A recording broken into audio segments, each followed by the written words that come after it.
So ayan, ito yung Madrid de Agua mga ka-agri. Tingnan nyo. Grabe no? Para siyang kahoy talaga, parang puno talaga. Ayan.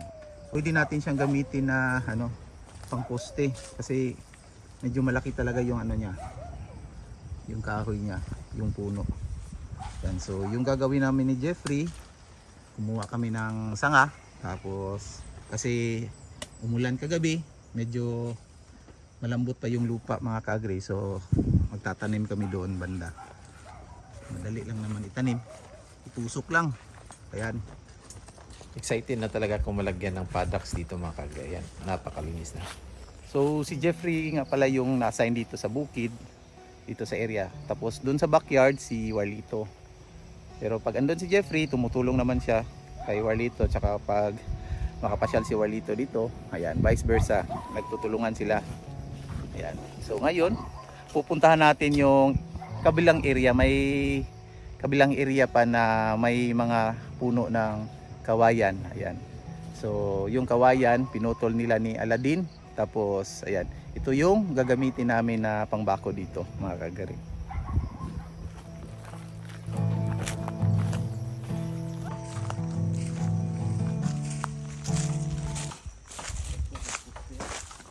Ana. Ayan, ito yung mga gagawin natin poste mga kagari. Ito dito. Ito malalaking, yan o. Malalaking bamboo.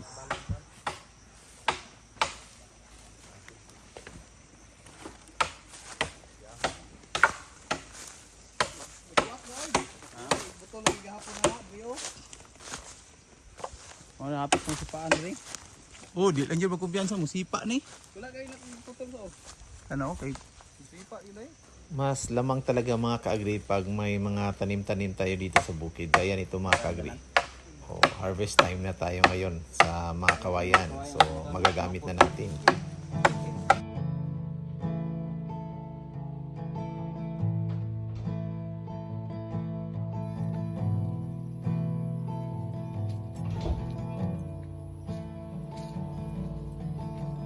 Sa wakas, unti-unti na namin nalagyan ng mga poste mga ka-agri. Ayan, hopefully malinis pagkagawa namin dito.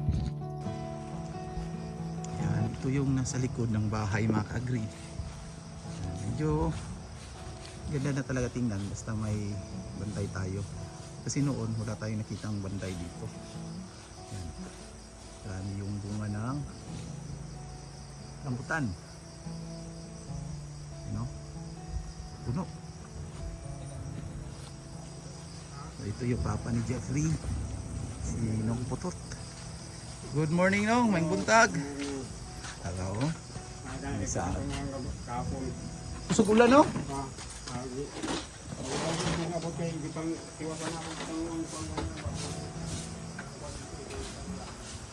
Ayan, ito yung bahay. Saka may ilog dito. So grabe yung ulan kahapon. So ayan yung kulay ng tubig mga ka-agri. Parang chocolate. Propose natin dyan, lalagyan natin ng kubo dyan. Ayan.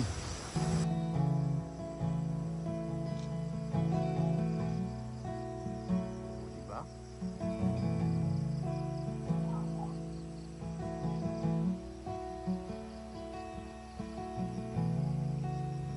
Maraming salamat mga ka-agri sa panonood. God bless po and happy farming.